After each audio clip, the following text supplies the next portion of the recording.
जरा सोचिए, क्या हो अगर कोई देश अपने ही बिछाए हुए हजारों बमों का नक्शा खो दे।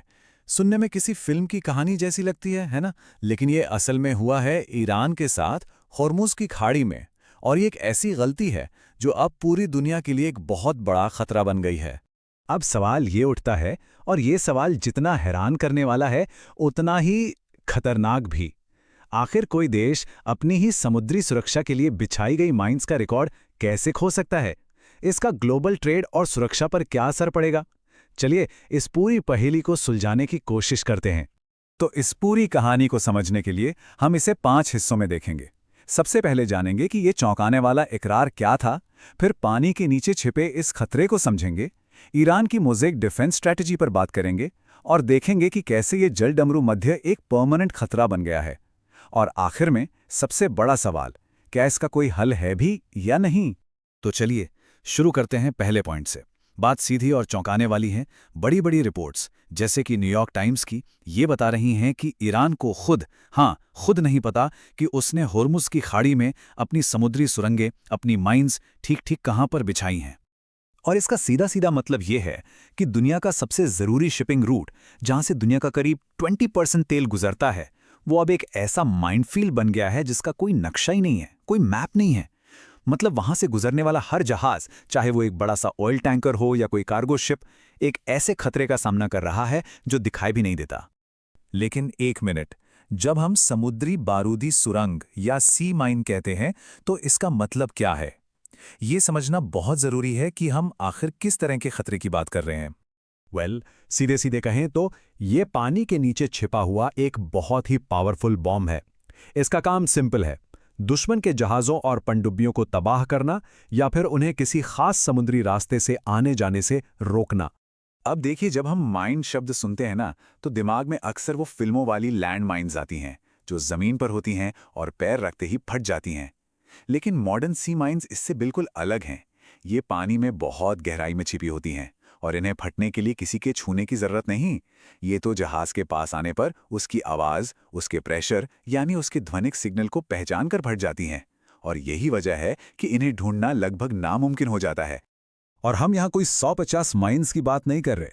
अंदाज़ा ये है कि ईरान ने लगभग 2000 से 6000, जी हाँ, 2 से 6000 ऐसी एडवांस्ड माइन्स बिछाई हैं। और इनमें से हर एक माइन इतनी ज़्यादा पावरफुल है कि एक बहुत बड़े कार्गो शिप को भी पलक झपकते डुबो सकती है। तो फिर वही सवाल कि इतनी जरूरी जानकारी का रिकॉर्ड आखिर गायब कैसे हो गया? इतनी बड़ी लापरवाही हुई कैसे? इसका जवाब छुपा है ईरान की एक बहुत ही खास मिलिट्री स्ट्रैटेजी में। इस स्ट्रैटेजी को कहते हैं मोज़ेक डिफेंस डॉक्ट्रिन। अब ये डॉक्ट्रिन है क्या? देखिए, इसके हिसाब से अगर ईरान पर कोई बड़ा हमला हो जाए और सेंट्रल कमांड से, मतलब तेहरान से कांटेक्ट टूट जाए, तो लोकल कमांडरों को पूरी आज़ादी है कि वो अपने हिसाब से फैसले लें। उन्हें किसी से परमिशन लेने की ज़रूरत नहीं। और बस यही हुआ। लोकल कमांडरों ने इन माइंस को अपने अपने हिसाब से लगा तो दिया, लेकिन इसका कोई सेंट्रल रिकॉर्ड नहीं रखा। नतीजा, अब किसी को पक्के तौर पर नहीं पता कि कौन सी माइन कहाँ है। और ये कोई सिर्फ थियरी या कोई दूर का खतरा नहीं है। हिस्ट्री हमें साफ साफ दिखाती है कि इन हथियारों का असर सालों साल नहीं बल्कि दशकों तक रहता है। एक एग्जाम्पल लेते हैं। 1991 में गल्फ वॉर खत्म हो चुका था, लड़ाई बंद हो गई थी।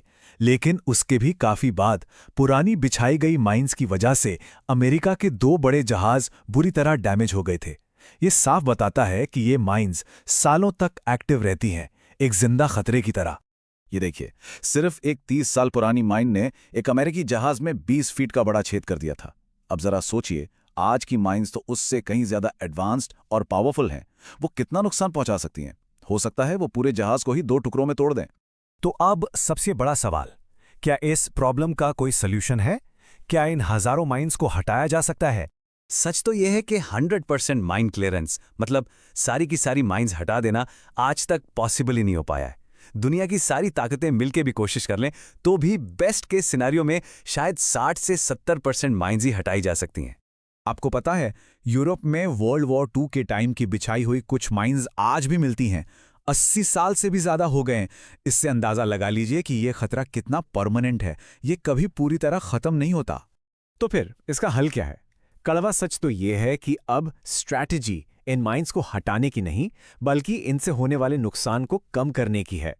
मतलब अब ये मानकर चला जा रहा है कि हादसे तो होंगे, इसलिए अब जोर इस बात पर है कि उस एरिया में परमानेंट मेडिकल और रेस्क्यू टीमें तैनात की जाएं, ताकि जब भी कोई हादसा हो तो फौरन मदद पहुंचाई जा सके। और ये सब हमें इस कहानी के आखिर में एक बहुत बड़े सवाल पर लाकर छोड़ देता है। क्या हुर्मुज़ की खाड़ी अब हमेशा हमेशा के लिए एक परमानेंट डेंजर जोन बन गई है?